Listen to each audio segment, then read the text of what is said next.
Hello Australia, welcome to episode 680 of The Couch. Big show coming your way. Let me tell you who's on today's show. We're going to be talking health with Dr. Joe and Nisha very soon, talking music with Demelza Leonard, talking customer service, bad customer service with Chris Smoyer and our very own Nisha, obviously providing us the best customer service we can, talking Italian Film Festival with Kevin Lutenegger. I think I got that right. He's the Business Development Manager for Palace Cinemas. And later on, Finding Your Why with Amy Jacobson and much more. We've got music by Essa Reeve and we're giving you some amazing gift packages. So keep watching the show. It is, of course, episode 680 and Gardening with Sue McDougall. I forgot. It starts now. It's showtime on the couch. It's showtime on the couch. You can see it from your house. You can see it from your house.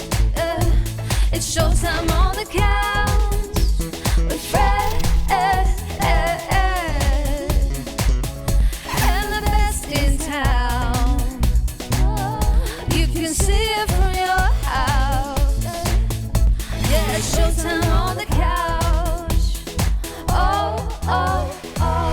Hello Australia, welcome to another Big Couch, and can I just say from the start, hello to Victoria as well. Things are looking better for you over there and over in the east, Queensland, and of course in Sydney. But thank you for watching The Couch. We are making it for all Australians, made for in Perth, but for all of Australia as well on Foxtel.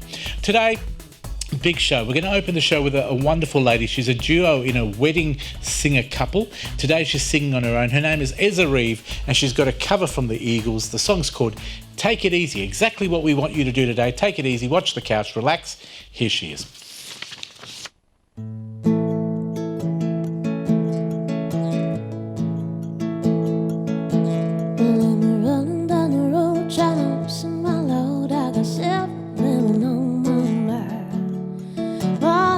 Stop me to the one and only one. This is a friend of mine. Take it easy, take it easy.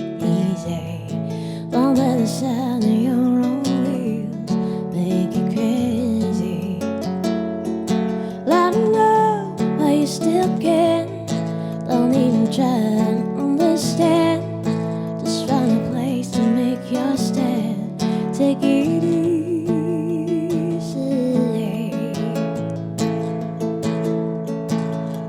Standing on the corner with the wires around, such a fine sight to see. It's a girl, my lord, in a flatbed Ford, slowing down to take a look at me.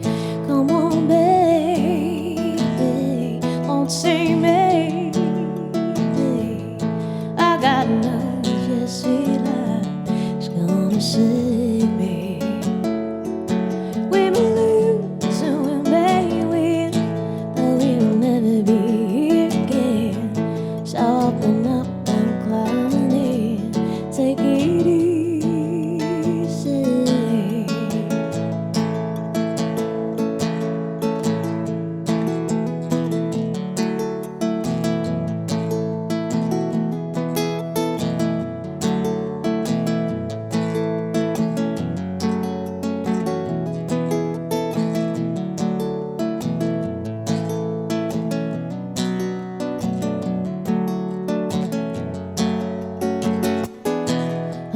Running down the road, trying to lose some hollow, got a world of trouble on my mind. Looking for a love who won't blow my crap. She's so hard to find. Take it easy, take it easy. Don't let the sound of your own wheels drive you crazy. Come on, baby, don't say maybe. I got no your sweet love is gonna save me. Ooh, ooh, ooh, ooh, ooh, ooh, ooh, ooh, ooh.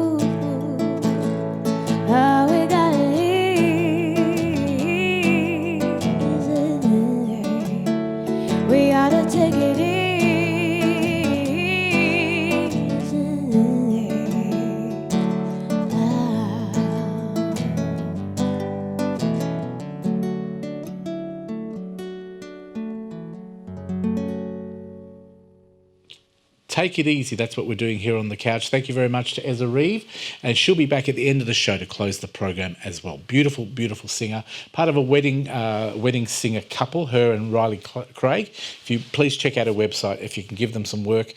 Now that everyone's back to it, they'd love it as well. Now, have you ever thought about exercising? Is it one of those things like I do? I think, oh no, it makes me tired just thinking about it. Well, I believe it's never too late, I've been told, to start exercising. But I have to go and have my hair done. So I'm going to throw to Nisha, because Nisha's got Dr. Joe with her. Over to you. Wonderful, thank you, Fred. And it never is too late. So Dr. Joe joins us on the couch again. I'm still giggling about you getting your hair done, Fred. Not much of it left. Welcome back to the couch, Dr. Joe. Good to be with you, Nisha. Very excited today to be talking about exercise because it is spring, so we're getting into the season of getting outdoors. Yeah. And is it really never too late, or is it harder as we get older to want to exercise? It's never too late. I think that's the first thing to say, and this recent study builds on previous work that's been done. It is sometimes a mental as much as a physical issue as to, well, I haven't done it for a while, can I really do it? Oh, well, look, the couch is on, so I'll do it later. You could do exercise while you're watching the couch. Well, look, I suppose especially people in lockdowns, if they have got equipment at home, you can sit on the bike or the walk on your treadmill if you have one, or whatever you might have at home and do that. Now, you can also put it sounds a bit retro, DVD into the machine. I mean, like back in the 80s, Jane Fonda had her workout video. Yes. All of that concept hasn't, gone away.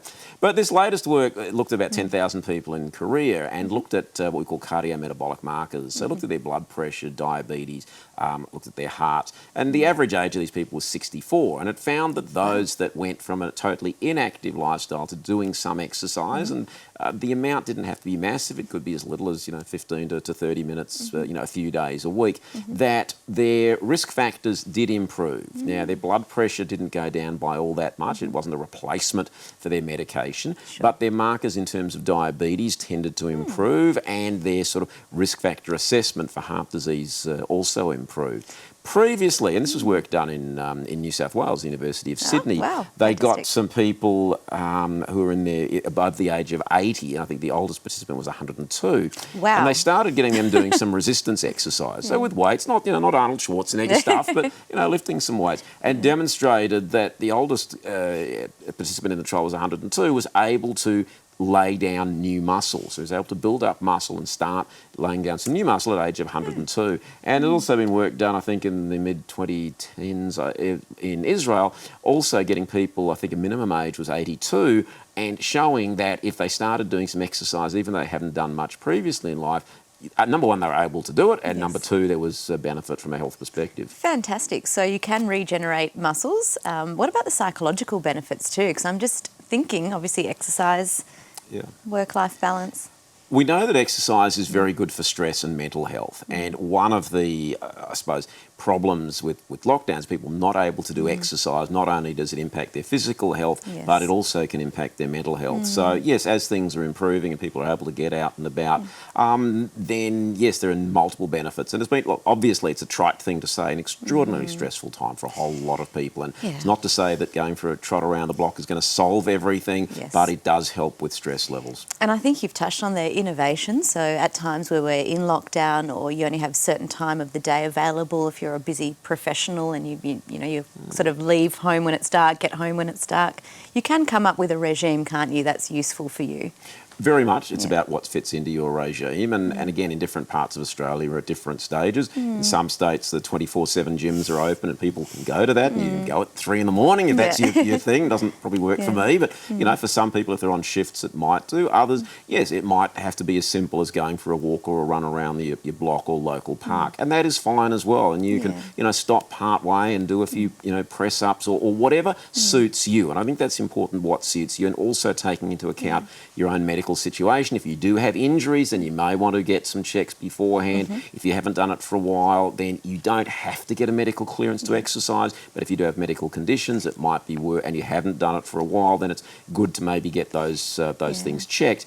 Equally, people who've had a stroke or have had heart disease or have had diabetes or have blood pressure are actually encouraged to do exercise because we know it's beneficial for them. Yeah, what wonderful. So what would you say to our audience sitting there watching to get motivated What's the first step they can take? Look, the first step is just make a start. Yep. And with the weather warming up, I mean, it's again, we're sort of officially into spring. It's we get a bit of spring and then it seems to be back to winter, but That's it's it. different in different parts of the country. Look, getting outside. It doesn't have to cost a lot of money. Often people think, oh, it's prohibitive, you have to spend thousands of dollars on shoes. No, you don't. Yeah. You can just get some, regular running or walking shoes. You don't have to spend a lot of money. You don't have to get a lot of equipment. You can, if you want to. You can set up a home gym, throw as much money as you feel like it. But the cost of going for a walk, minimal. Nothing. A lot of councils do have exercise machines set up in different parts of their areas, so you can utilise those. You can go to a gym. You can get stuff at home. You can get a trainer. Just whatever works for you. Fantastic, and integrating that into your daily life is very important. Yep, and sometimes diarising exercise, and that's where, and look, I'll put my hand up, I work out with a personal trainer twice a week, and it's in my diary. So it's like, it's as important as a meeting or any other work commitment. It's a commitment that I've made to myself, that I'm going to show up at the gym at those times and do some exercise. And a commitment to that individual. I've heard some studies in that space that if you have a personal trainer, you're less likely not to go. That's exactly right. And, they keep you on track. And, it's sometimes said it's just that last rep or two that does make the difference, because you're just pushing yourself a little bit. So, look, I think that's worthwhile. Equally, different people, some people just train with a training buddy. Wonderful. Well, Dr. Joe, so many great tips there. Where do we find out more? Look, my website, drjoetoday.com, and if people go on there, they can link through to the socials and sign up for the newsletter that comes out once a fortnight. Oh, we'll definitely look forward to having you back on the show, and we'll have another interesting topic, I'm sure. But there you go, no excuse, doesn't matter how old you are. There's a really great opportunity to get engaged in some exercise and put some spring into your step. Thanks so much again, Joe. You're welcome, Nisha. We'll see you soon, and for now, it's back to you, Fred. Just doing a bit of stretching on the desk. I think I've just jarred my leg. It's going to have to stay there for the rest of the show. Can I just say as well, for those people who are large, swimming in a pool, walking up and down a pool, so you don't have to physically kill yourself. Do it slowly. In a pool, walking up and down a heated pool in a gym. Also, you can also do things like vacuuming the house, mopping the floor, just cleaning, general cleaning of the house. Play lots of music while you do it, and that gets bigger people into the exercise regime. So thank you very much to Dr. Joe. Thank you very much. We'll see you next month, and we'll see you after the break when we talk bad customer service. How do you tell it? How do you know it's bad? We'll tell you right after this on the couch. See you then.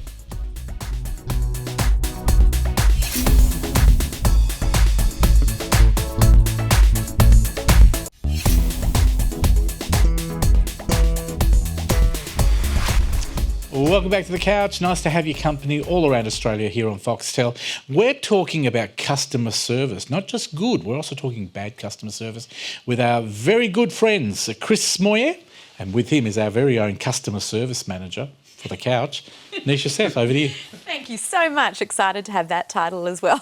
Welcome back to the couch, Chris. Awesome to be here. I just assumed. I'm sitting between two wonderful customer service people. Oh, Yeah. beautiful. That means a lot Yeah. coming from you, Chris. Thank Yeah. you. Coffee while you wait. I'm actually good. Fred, we're on air. We've got to keep moving.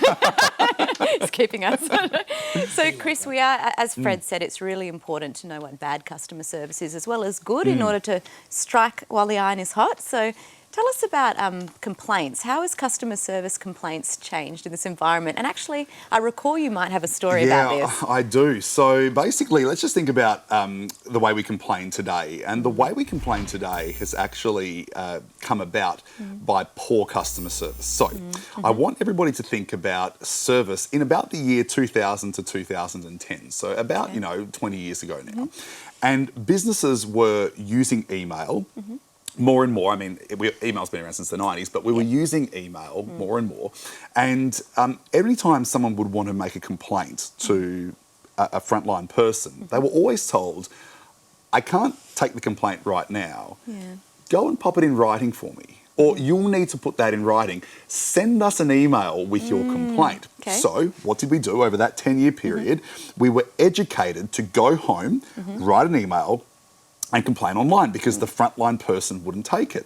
Now, 2020, I don't think there would be a single person out there that would encourage any customer to go home and write a review, write a complaint. How interesting. So can you see that we I went can. from go home and write an Yes. email, I can't take care of your complaint, be gone, basically, to now, don't you dare go on social media. So the way we've complained changes because we were told to do so. Yes. And now Yeah.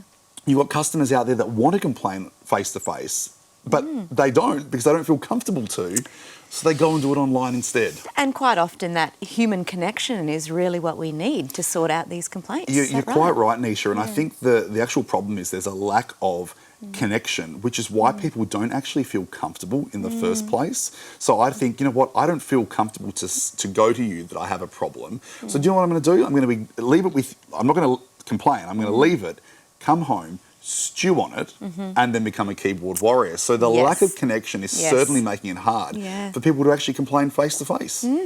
So what do we suggest in this? So now where we are, baseline, what do you suggest for organisations particularly to manage their complaints? Look, I think basically if I can give the simplest tip, we've just got to make it easy for people to complain. You know, sometimes it's even, you know, in the moment that the way, and I know we always talk about retail or hospitality, but you know, the fact that the person serving doesn't just pause for a second or doesn't even make eye contact, so that if I wanted to get your attention in that moment, I could. So if we can just treat humans as humans, which we've talked about heaps of times before, but if you can treat humans as humans and have that opening there, people will eventually feel comfortable to actually say, oh, look, actually, Nisha, you know, since you've asked, I just wanted to bring this to your attention.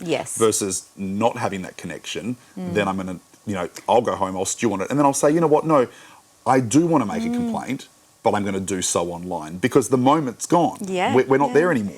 And by that stage, from a psychological perspective, that individual's had a chance to go home, apply it to previous experiences, and keyboard warrior, you mentioned it escalates, I'm imagining, quite fast. Definitely. And I think also, you know, let's protect the business for a second here. I mean, we could go on and talk about social media maybe the next time we're on. But I think the biggest issue is that, you know, we do have to ask, why do people go online to complain as well? And sometimes, sadly, there are customers out there that do want to you know, create a scene or inflict as much damage on a brand as possible. Or get free things or even, you know, get their friends on board and get people to sort of notice them.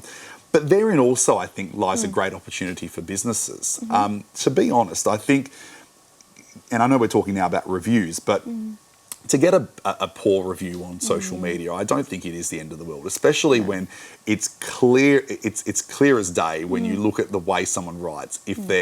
If they're, I don't know, maybe exacerbating an issue a bit more, or they're trying to cause a scene.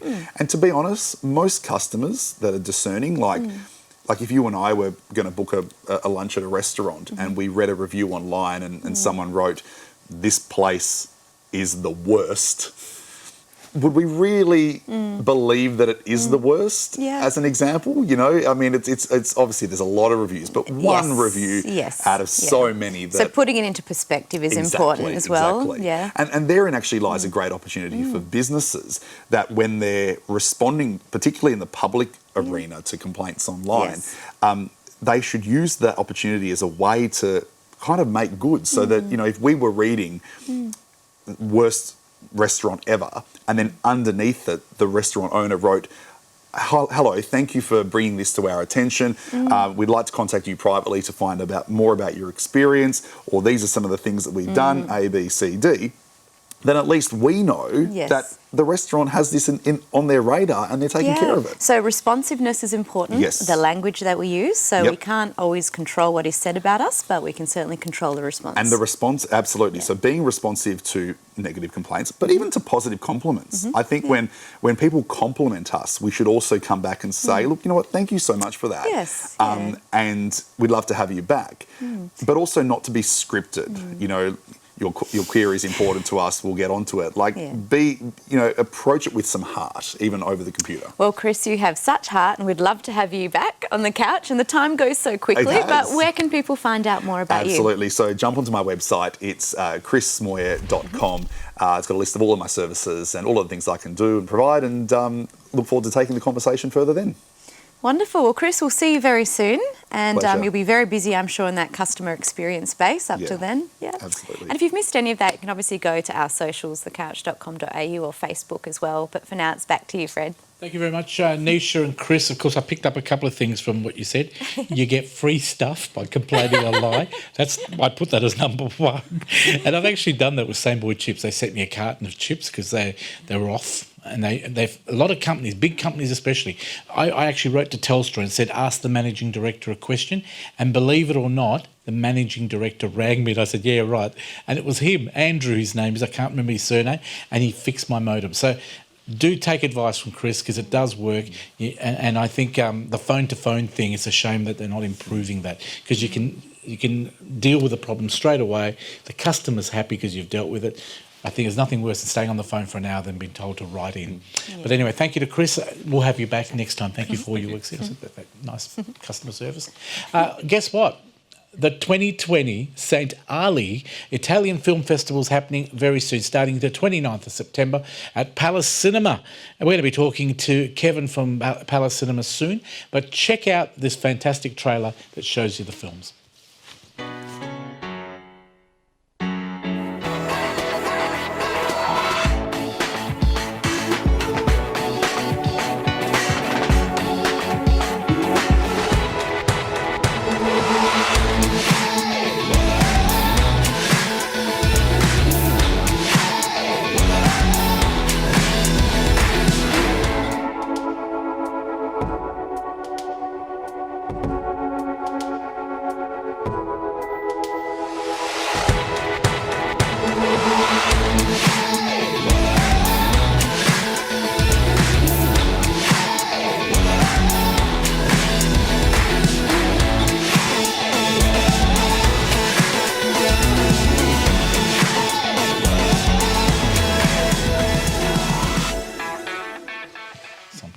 There you go.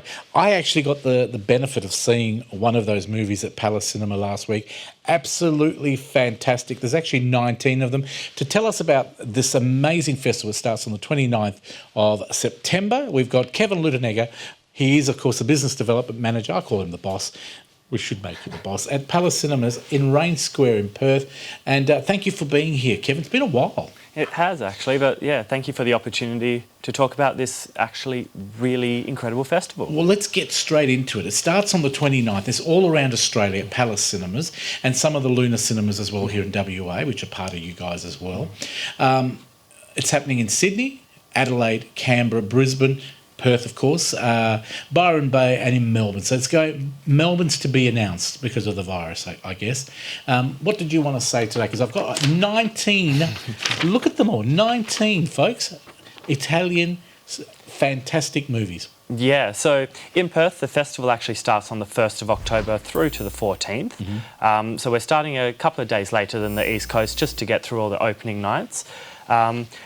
There are just some really good standout films, though. Now, am I right in saying this is it the 21st year? It is, yes. That's a long time. It is. It's one of Australia's longest-running foreign film festivals now, and this year we actually welcome a new naming partner, yes. St. Ali Coffee.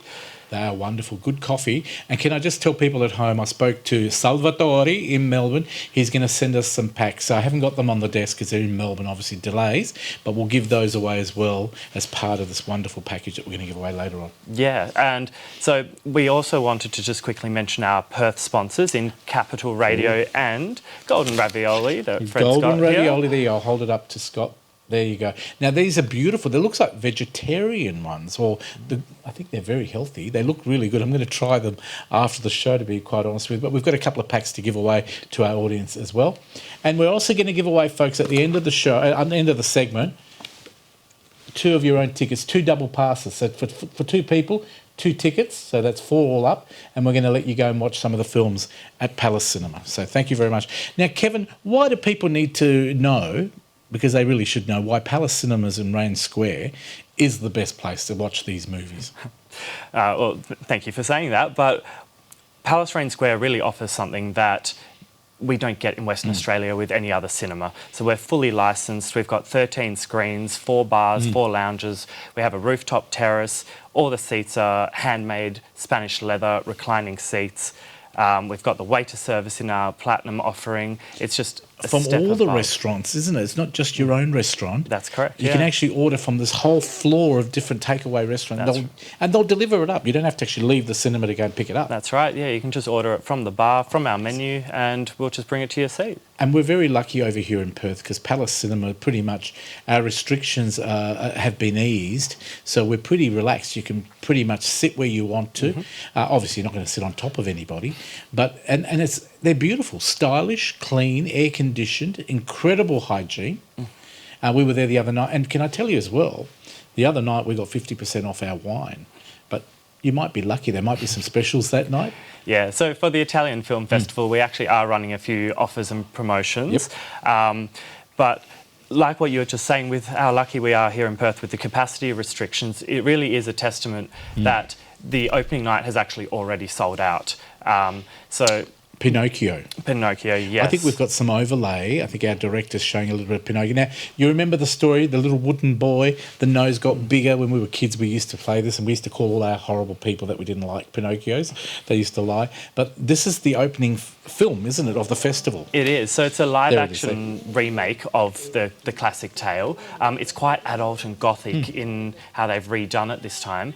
But like I said, it's one of the most popular films already, and we've got it showing throughout the festival plenty of times at all of our locations. So definitely jump onto that one if you can. Love it. You're seeing it on the screen right now. It's very realistic. So it's not a cartoon.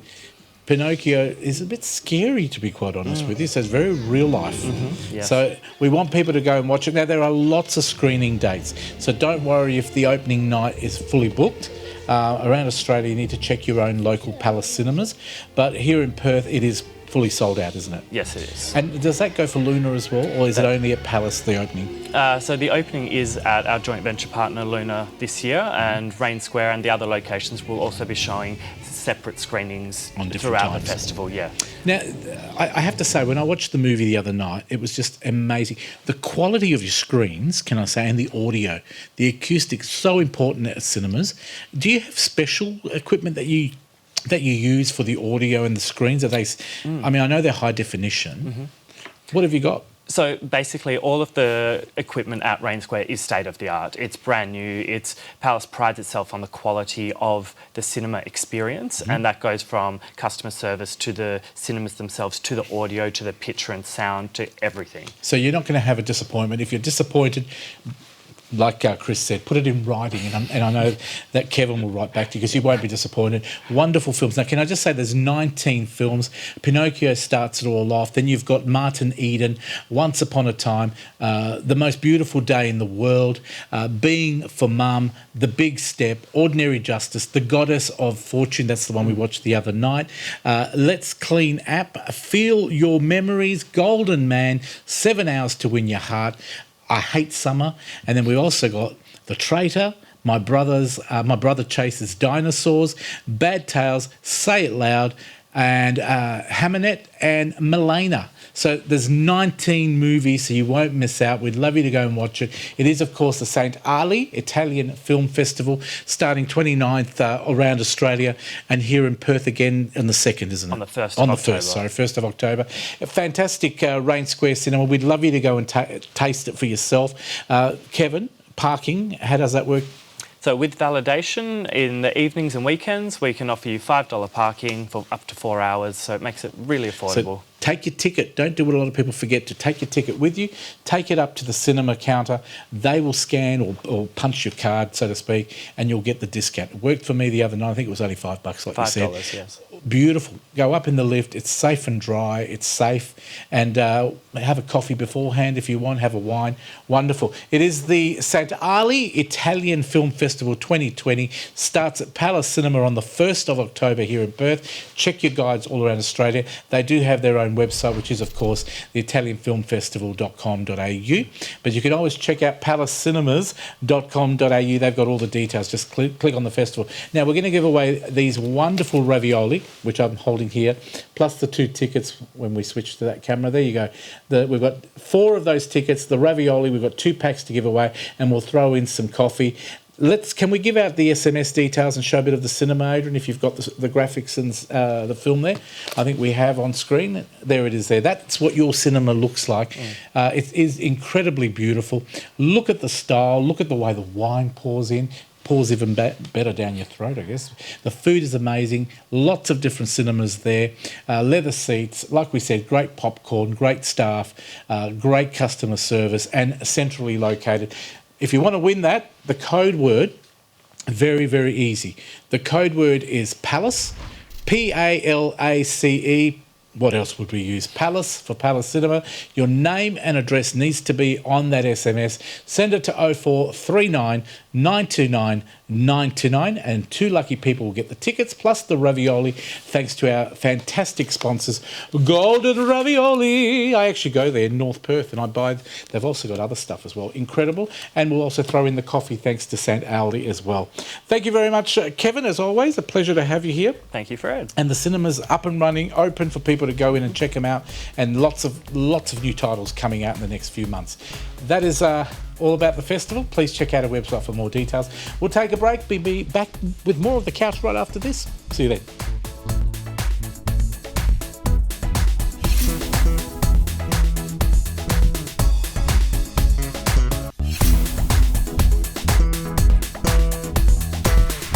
Welcome back to The Couch. Time to talk gardening with that expert in gardening from the 6PR gardening program. Sue McDougall, welcome back. Oh, so good to be here. Nice to have you here on a Sunday. I know you do your show at 6PR this morning. You had that. We certainly do talk gardening all morning, and it was fantastic. Lots of different questions. Now, for those people who haven't caught you for the last 30 years on 6PR, you're on Saturdays and Sundays, aren't you? What times are you on? That's right, from 6 to 8 on Saturday and Sunday, and then I sneak in through the week between 2 and 2:30 with Simon. Yes. Fantastic. Now, all these years as a gardener, do you actually become...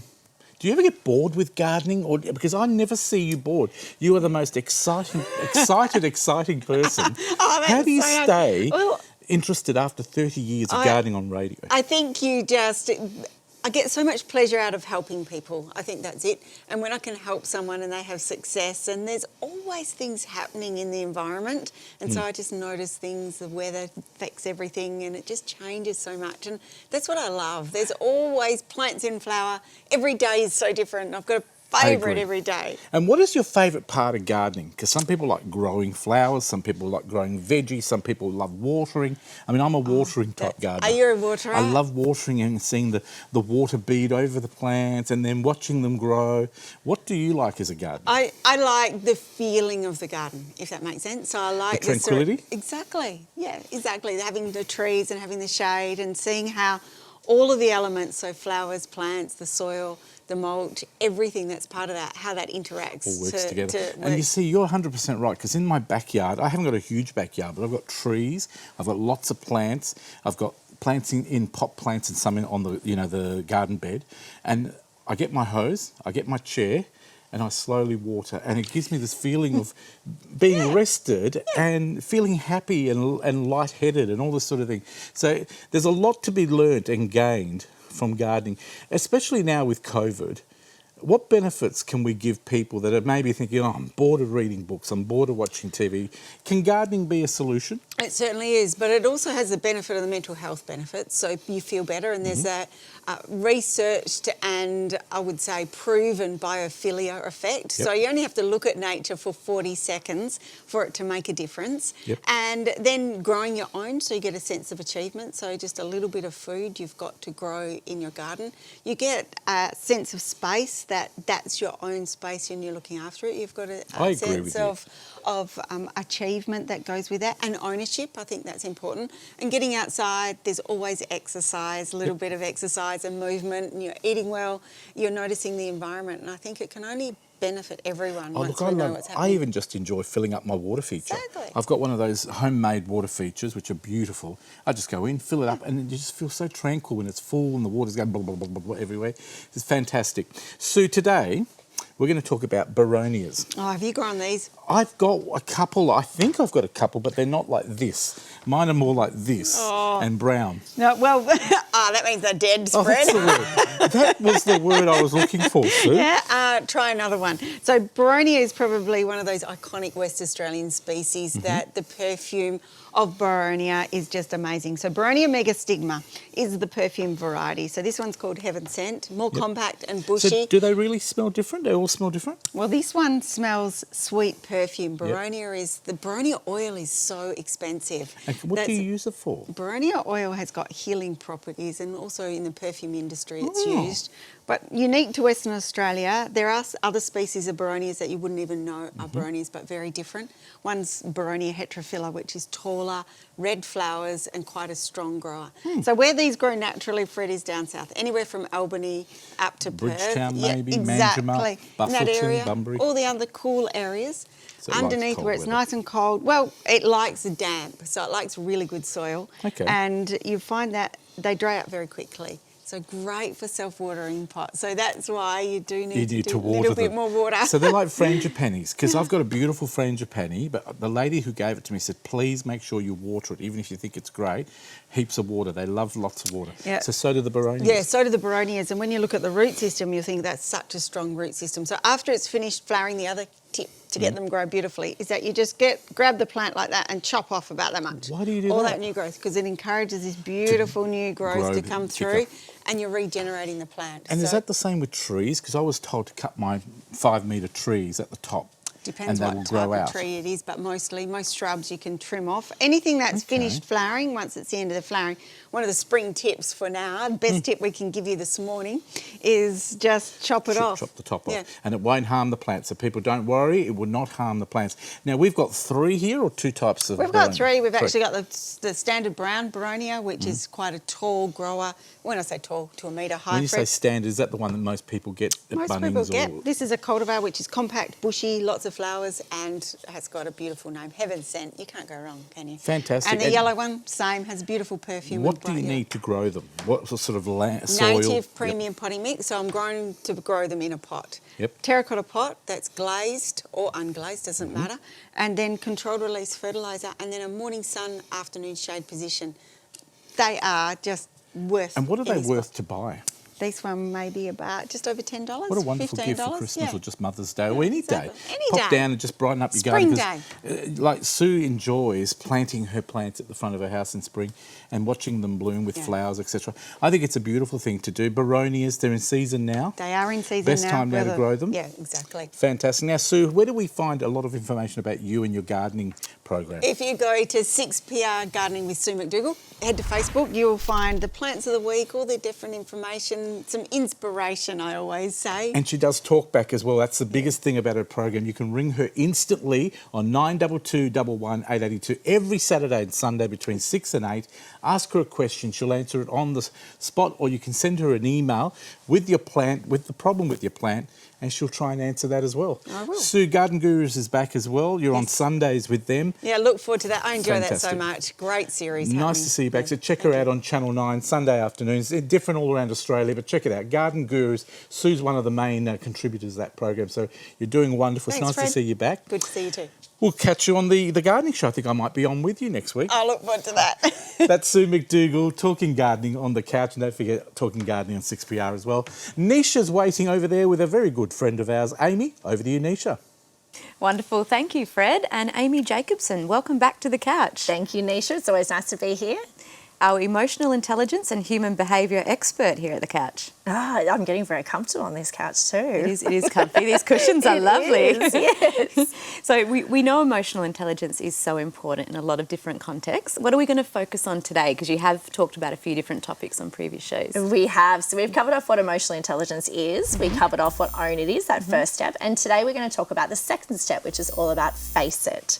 Wonderful. Now, face it is when we go into self-regulation, which is probably one of the most challenging parts of emotional intelligence, probably the area where people say, Amy, I know who I am, but I just can't control it.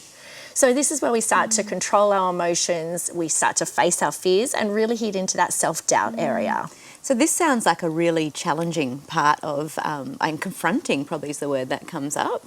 Do you have, when you work with clients, do they get to this stage and then sort of retract a bit or get a bit nervous? And Yes, Yeah. yes, they do. The key thing to self-regulation, and when we start to get into it with clients, is really understanding that there are 8 core emotions. And I think it's so easy for us to say, you know, I don't want to be angry anymore. I don't want to respond in a situation like this.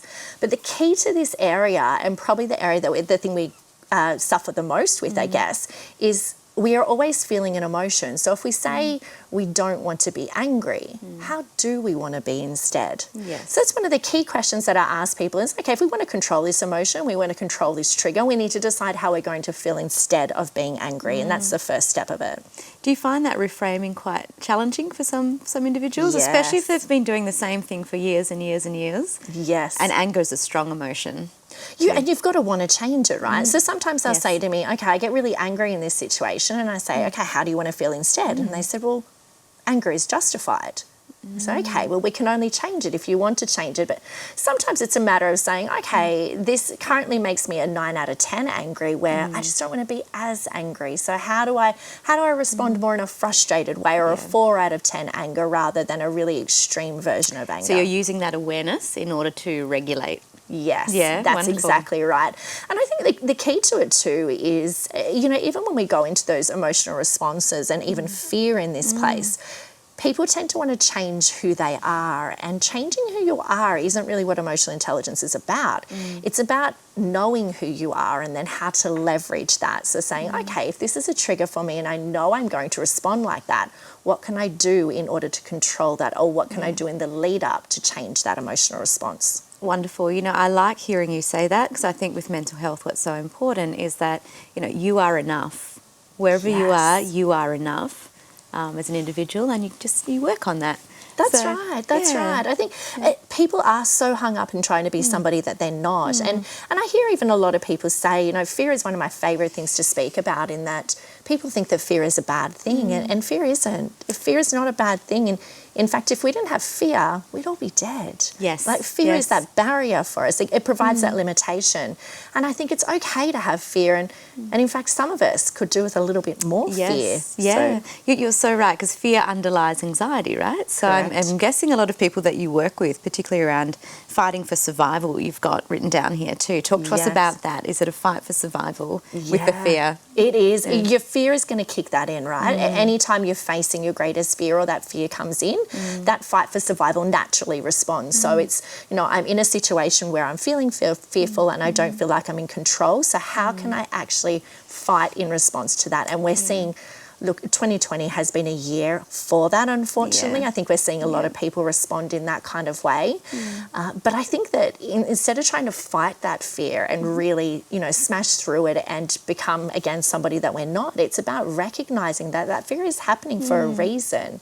And what is that fear that's actually holding us back, and how do we work with it rather than work against it? Yeah, it certainly sounds like you work closely with clients to integrate their fear, their obstacles into the future to reach their goals ultimately. Yes, Yeah. absolutely. I mean, integrating them is where it's all about, right?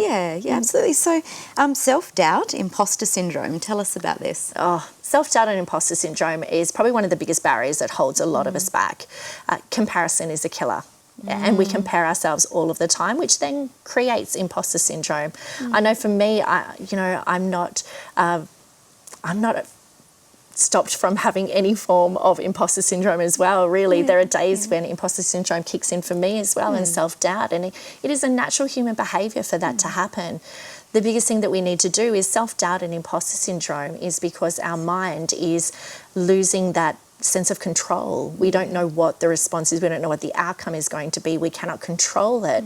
So to hit into that self-doubt and imposter syndrome, we really want to be sitting down and being able to find, okay, if this happens, if this worst case scenario happens, what will I do? Where if this happens, what will I do? So even if we don't have the answer, and even if we are starting to compare ourselves, it's again being able to go back to that self-awareness and work out, who are we, what can we control, and what are the possible outcomes? Yeah, reasonable expectations, right? Very. That's our problem, though, isn't it? Reasonable, realistic. That's where we start to Helpful. struggle. Yes. Yeah, wonderful. So, in terms of being on this journey, is there anything else you can share for our audience if they're thinking, well, I've got a level of awareness, how do I now start to integrate? Where can they find out more information? Any tips? Yeah, probably my biggest tip would be to start with your triggers. Try to list down, when we come to those core emotions, try to list down as many triggers as you possibly can that set off extreme emotions. So what is it that makes you really angry? What is it that makes you really happy? What is it that, puts you into that guilt or into that shame frame? And then once we identify those triggers, it's starting to recognise when are those triggers going to come into play. I hear a lot of people say that anger is triggered by driving in Perth traffic or in any traffic. Interesting, yeah. And the funny thing is that every time you get in the car, there is a very big possibility that that trigger is going to occur. Yeah. So it's being prepared for those triggers, identifying them, and then deciding how am I going to respond instead. Wonderful. You always have great advice for us and for our Thank audience. you. So thank you so much for joining us again, Amy. And It's always where my do pleasure. we find out more about you? Oh, you find out on my website, which will be up on the screen in a moment, which is findingyourwhy.com.au, and you can always contact me if you have any questions at all. Wonderful. And a quick congratulations, you've signed a book deal. I have. Thank you very much. I have signed a book deal and it will be out on the 1st of May next year, so keep an eye out for it. Very exciting. Well, we'll see you very soon back on the couch. Thanks, Nisha. It's always a pleasure to be here. And of course, if you've missed any of that, you can go to thecouch.com.au or our Facebook page as well. But for now, it's back to you, Fred. Thank you to Nisha, and we'll catch up with you very soon on the couch. Sue, have they grown while we've been waiting? They smell better. They are incredible. Oh, good, the eyes are up too. Can't see a damn thing. We're going to take a break and be back with more of the couch right after this. Stay with us. Beautiful plants. Connect with the couch online through Facebook, Instagram, and YouTube.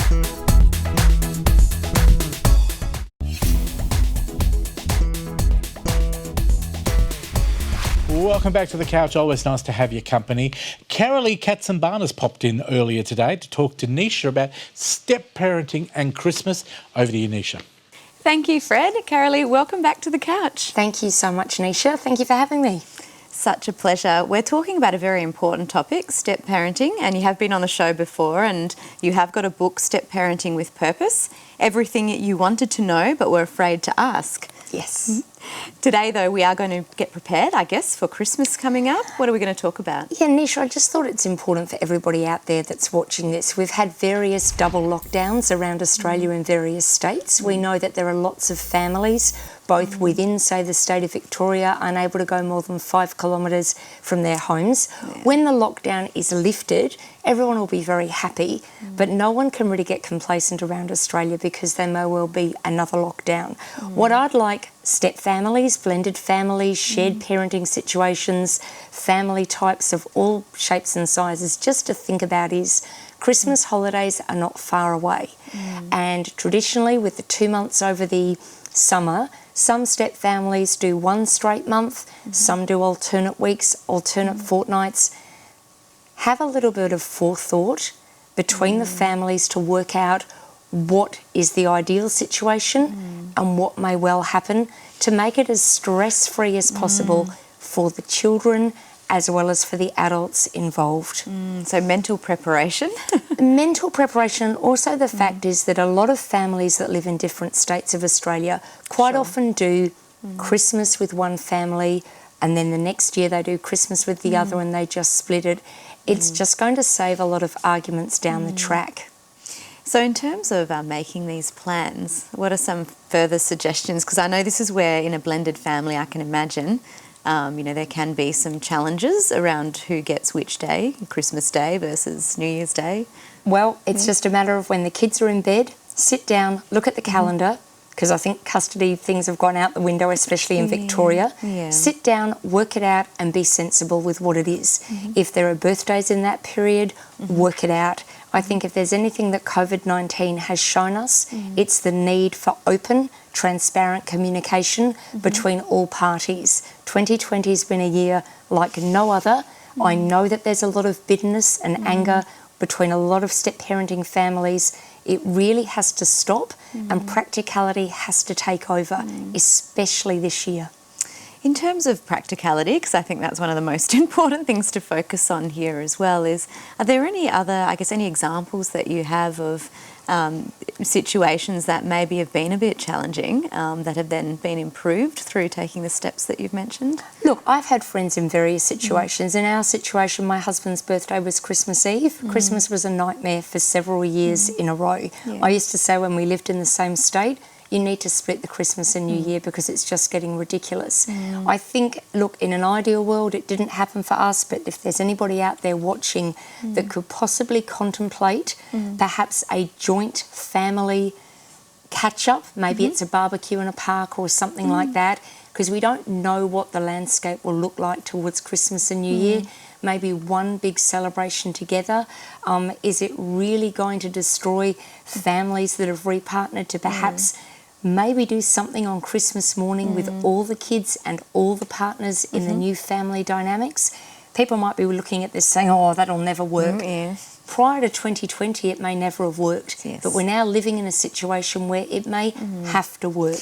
Just practical about it. Yeah, so being realistic is really important as well. So you're a very busy lady. You do quite a few different things. So talk to us about, in terms of step parenting work, what are your other focus areas at the moment then? So the other focus areas, I've been doing a lot of talks at schools, which is great. I can say that the book has been shortlisted for the 2020 Australian Business Book Awards. Oh, wonderful. Yeah, that'll be announced later in November. I'm going to do a lot of talks, a lot of practicality, more mentoring rather than coaching, because they always say if you live through something that you can do it. Do a lot of writing for various publications. And your book's just up there on the and all things like that. Well, that's good to see. So, and just to make a difference, because when you're going through a split or you're entering into a step parenting, blended family, you're in that sphere, in that dynamic, you need a bit of mentoring through it with someone that can look objectively. No one is saying that you shouldn't have feelings of anger and stuff like that, but you need someone that can actually look objectively, and that's what the book does. It's wonderful, and also being able to sit and connect as a human being with a mentor, like you mentioned, like yourself, and actually cycle out that emotion is very important. Yes, I mean, I've been a step parent for 15 years. I've been through many different scenarios. Most scenarios that people can think of, I'm there to shine a light and to show at the end of the day, you can make it work. It does take some real level-head adult behaviour to make it work, but it's not impossible. And if you just keep your eye on the main goal at the end, which is more harmony in the step parenting family, more respect for everyone. I always say there's no one right way to step parent, but there is always one right way to behave, and that is with respect towards everyone in the dynamic. I remind people that your ex will always be your ex, but won't be your children's ex. So be careful what you say. Model the behaviour that you want your stepchildren and your own children to see you doing. And changes don't happen, overnight. They don't. So being patient around that's important as well. Yeah, and it's also important for people to realise the bond with stepkids, statistically, it's between 4 and 7 years. Right. It's a new scenario for them. It's a new scenario for you as well. We've all made mistakes, but it's what you learn from those mistakes that can actually help others that are either starting on their journey or that are currently on the step parenting journey that need a little bit of help to sort of ease a situation.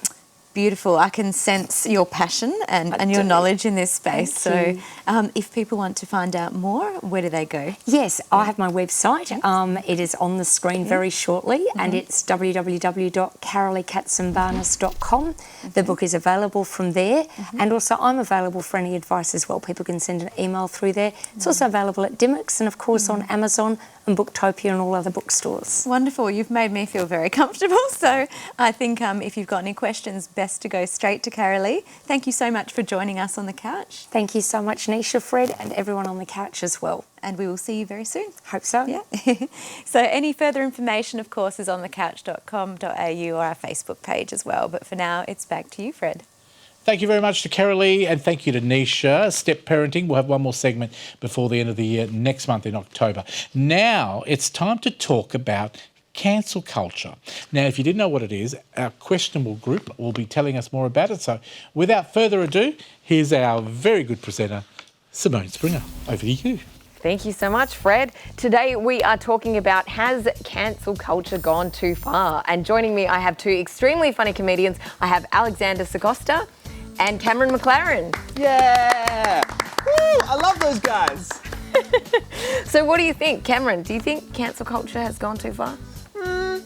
Yes. No, to be honest, yeah, for sure. Because a lot of the time it's like, who cares? Why are you doing this? Why, have you got no other issues going on? You know, sometimes yes, sometimes it's very, let's go to the next person. Okay. Well, put me on the spot early. The latest one has been Ellen. Yeah, that one I don't understand because she's not nice. Or Yes. like, oh, okay. What? Yeah. Is she not entertaining still? Like, isn't that the point? Like, what's the issue? I don't know, you read what actually happened. And Yeah. a lot of it is the producers and the managers and like, what's the issue here? Like, is it, if it's a toxic workplace, that's not her issue. She's just the face of the show, right? Not just that, she has all of that money. Can't she just be a diva and be mean to people Yeah, like what's the- everyone else? Isn't that the point of getting money is so you can do whatever you want all the time? Yeah, I think so. 100%. I agree. I don't think anything, like you can never be too rich, too beautiful, or take anything too far. Because let's be real, like when it comes to cancel culture, everyone who's like, no, we need to actually have evidence before we cancel someone, or like due process or facts. It's just like, no, that's how terrorism wins. So let's just wake up to the reality. Just the facts. Yeah, we don't need facts to cancel someone. We need the opinion of someone on the internet, and that's all I've ever needed for anything. If you're upset and vocal, you must be right. Like, you know The what I mean? loudest voice is right. No one wrong has ever been loud. Yes. Hello, history. You silly sausages. Do you know who had a loud voice? Shakespeare. That's right. So loud. Do you know who was quiet? Hitler, and he was very wrong. Well, let's go through some of the people that have been cancelled. Go for it. Bill Cosby, Michael Jackson, Roseanne Barr, Right. Louis C.K. Right. Do you guys think that they should have been cancelled? Well, I mean, one of them is one of the biggest serial rapists of all time, so yeah. Mabes, probably not listening to that guy anymore. But Well, Bill Cosby is, I disagree. I think he's a funny comedian that he's so funny that even his drinks tasted funny. That's how funny he is. Yeah. Okay, and what about the others? Roseanne Barr. Roseanne Barr's an interesting one, Simone. That's an interesting one because, like, how many of us haven't accidentally taken a little bit too much Panadol and then been racist for 10 years? Like, who hasn't that happened to, right? Not me, but I had a headache and then it turns out I was racist for the rest of my life. Yeah. Well, I think that was more advertising. I didn't even realise they'd redone the Roseanne show again. So when they said that she was cancelled, Yeah. I was like, didn't that show end in the 90s? You're like 20 years late, dude. Yeah. You can't cancel the past. It was cancelled, and the Kardashians, Keeping Up with the Kardashians have been cancelled. I'm very happy about that. Finally, I can stop trying to keep up with them. It's the best thing that's happened to me this year. All right, so what are the reasons you think that people should be cancelled? Alex, what do you think? I think where an individual willfully, with intent, tries to hurt someone over a period of time consistently without any type of growth or acknowledging or trying to change their behaviour, then yes, but not cancel. Proper due process, like take people to task on actions with consequences through our court system properly. That's how we do it. Surprisingly. Yeah, that was real. I can't believe you just stole my notes. What the hell? Yeah, man? no. I've written no. It's good if there's at the end of the day, it's a free market. So if I want to, like, you can cancel Louis all you want. I'm still going to listen to his album. Are you going to come to my house and take it out of my ears? Like, I heard it now, haha. What are you going to, like, you know, what are you going to do? Like, if in a situation where there's no like HR in a workplace and you've done a crime and stuff, and maybe that's where. But at the end, the way you cancel someone, just don't buy their stuff anymore. Like if you don't buy it, because most of the time when you cancel someone, it just makes the other people who are like, oh well, I'll listen to it. You know, it kind of builds it up a little bit more. It's like that whole. There's a word for it. Well, there's a few people like Ricky Gervais and Dave Chappelle. Yes. People have tried to say they should be cancelled over jokes that they've said. What do you guys think? Do you think that you could be cancelled for a joke? That's the one. Oh, No, well, comedy is literally almost the last bastion of free speech. And I think it's a very sad day if we are going after comedians and comedy, trying to regulate it to the point of, oh, you can't say that, you're not allowed to say that, you can't say that. This is almost then what's the point? We must, as human beings, we make mistakes, and comedy is an opportunity to acknowledge that we are flawed and together and laugh at them, at the right things. It's context, it's nuance, it's on a spectrum, yes. We don't expect hate speech from comedians, but also we do expect comedians to make light of some of the elements of being a human being, which is multifaceted. Like your t-shirt that says eat when It you're on says a cleanse. eat when I'm on a cleanse. That's irony. The best form of comedy. Classic comedy. So what about you, Cam? Is there anyone you want to see cancelled? my trainer. Yeah. They're often very mean to me. Get them out of there. Hungry Jack's is very judgmental when I buy a lot. Like, just little, you can't just cancel people just because you don't like it. That's the thing that, especially comedians, because it's just jokes. Like you said, it's just, I don't know anyone who's gone on stage and said jokes that's tried to upset someone. It's just words. And if you've got nothing else in your life going on that some random you don't know saying words makes you sad, okay, sorry. Do you know what I mean? Like, totally. Don't listen to it. Well, I have a list of people that I think that should be cancelled. Who do you reckon? All right, anybody who's basically been on reality TV show, anyone who's ever been on Maths, anyone who's been on Big Brother, The Bachelor, every single one of those people. Bachelor. Let's get rid of all of them. I don't want to see them afterwards. I don't want them to blow up online. I don't want to hear them on the radio. I need those people to. Let's get rid of them. No, I'll say terrible, it. terrible Cancel people. the Blue Power Ranger. What's he ever That's done right. to I you? went there. In an episode, he ate tuna fish, and that's what I eat for lunch. That's my thing, right? Right. So it's voting time. What do you think, guys? Has cancel culture gone too far? Not far enough. It needs to cancel itself like a snake that eats its own tail. Keep pushing it. You can't cancel everything, right? And Alex, what do you think? Swing the pendulum so far that it like breaks off the clock and then comes around and hits us again. There's so many people that I want to get rid of. Okay, thank you so much for having us here, Questionable on the Couch. Thank you to Cameron McLaren and Alex Acosta. Back to you, Fred. Thank you very much to the Questionable team. Great topic. They'll be back again before the end of the year with their final for 2020. But just before we go, Simone Springer does have a website. We'd love you to contact her. It's on screen right now. Please support her if you think she's wonderful. Contact her. She's available to do MCing, comedy and much more. That is it for this segment. We'll take a break, I guess, and we'll be back with more of The Couch right after this. Connect with The Couch online through Facebook, Instagram and YouTube.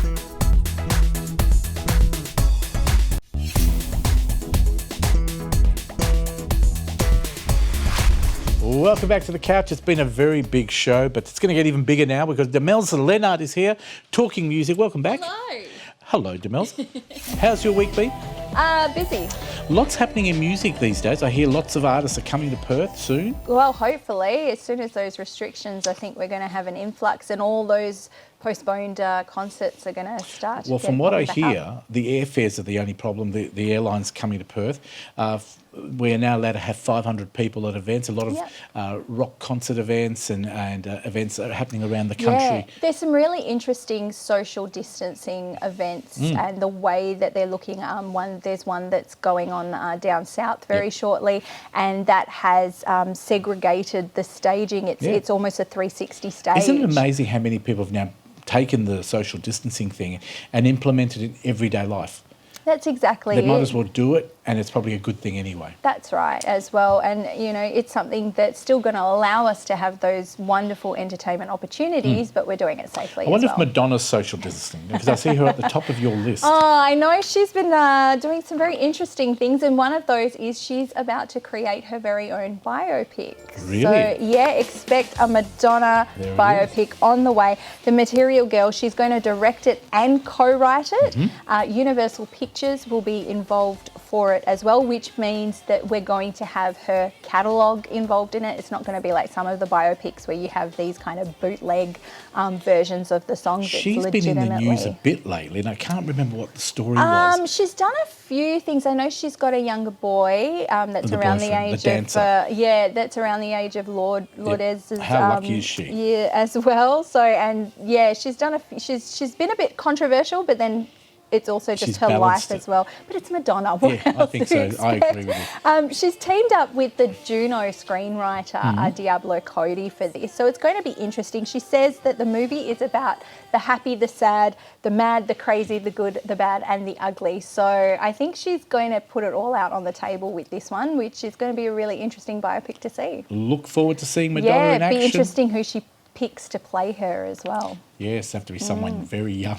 Very young and someone that's going to nail her character. Yeah, exactly. Sounds good. What's happening with BTS? So BTS, massive boy band, doing very well with their first English single around the world. Now BTS have shared a trailer for their upcoming mobile games.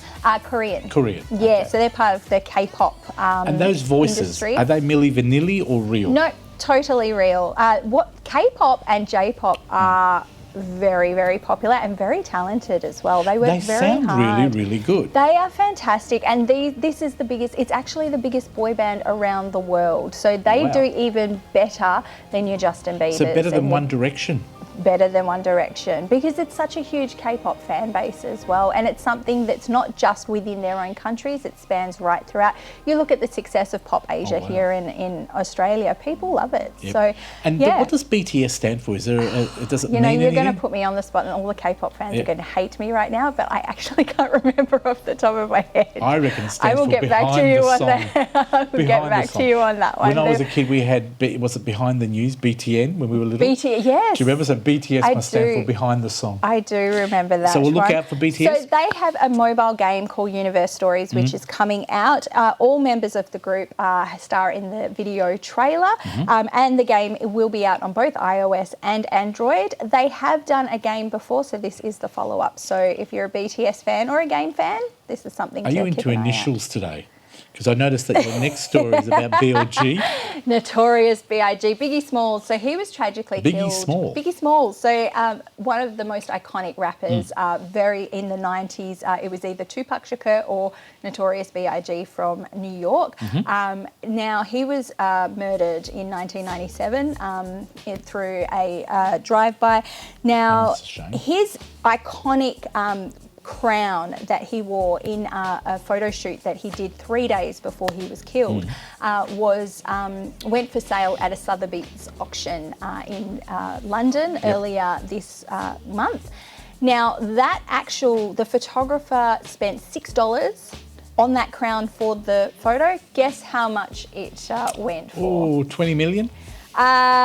It's actually worth not quite 20 million, but in Australian dollars, $884,000. That's a lot of money for a crown. For a plastic crown, Well, but it didn't was worn Gandhi's by- glasses go for about something like 4 or 5 million? It was something something, like that, I didn't it? know there was something of Elvis Presley's that went recently Incredible that collectors. was something phenomenal as What well. was that?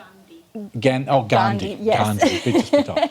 Say Gandhi. Thank you, Bridget. Tupac Shakur's love letters. There were 22 love letters to his high school sweetheart. Was also in the auction, as well as Salt and sold Pepper's that. iconic jacket from the Push It video clip. So yeah. Well, he's definitely pushing it.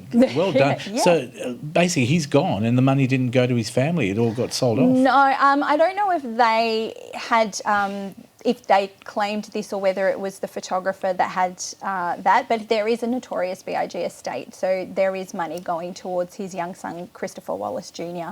Fantastic. As well, so yeah. Well done with that one. And I believe we've got the top threes We for this do. week. Let's have a look Let's at check them. out the top three. And we'll start off with number 3, see what gets banned on Coming YouTube. in at number 3 is Savage Love, Jason Derulo and Josh. Still there. 685. It is. I have a sneaky suspicion it might be out next time I come in. Number 2. At number 2 is 24K Golden with Mood. And at number 1, still holding it down, Cardi B and Megan Thee Stallion with WAP. Do you know what? Next time you come in, I'm going to ask our young crew what they think number 1 is to them for that week. Because I want to see how close they are. Does a lot of the crew listen to that sort of music? No, they're all nodding no. No. Demelza. What about ABBA? Yeah, you all want ABBA? Yep. See, they all want ABBA. I wonder if there's I'm getting a nose here as well. Well done. Thank you very much, Demelza. Thanks As for always, a having pleasure me. to have you here. Yes. And thank you for watching today. We are just about out of time. We've had a big show today, and we will be back next week. That's the great thing about it. Don't forget to check our show out on Facebook, because you'll get some extra content, extra segment and more. Please check that out. Of course, for people on Foxtel, you'll just get a great show without the extras. Thank you very much to the crew. Thanks to everybody who worked on the show today. We'll check you out next week. We'll leave you today with a wonderful local singer. She's a wedding duo. Her name is Ezra Eve. She wrote this song for her husband. It's called the Angry Woman Song. And we'll end the show today. Keep smiling. Bye for now. Don't think that I need you, don't think that I'm dependent on you.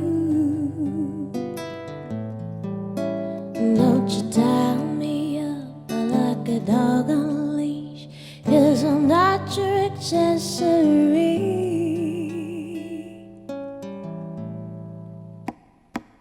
I'm a woman, my own woman, and I live in my life for you. The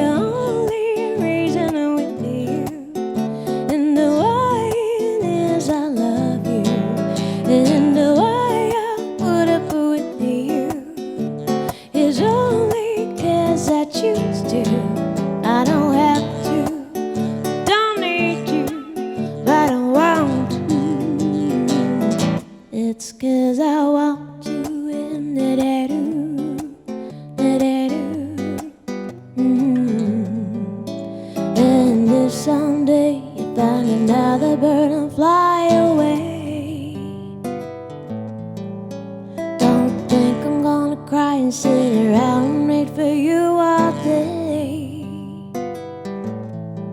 I'm a woman, my own woman. I'm about to live out my life for you. The only reason I'm here and the why is I love you, and the why I put up with you is only 'cause I choose to. I don't have to, I don't need you, but I want to.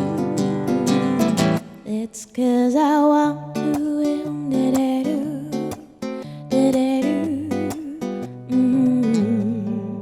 I'm a woman, my own woman, and my life doesn't revolve around you. And the only reason I'm with you, and the why is I love you, and the why I put up with you is only 'cause I choose to. I don't have to, I don't need you, but I want to. It's 'cause I want to. I want to. You better watch yourself.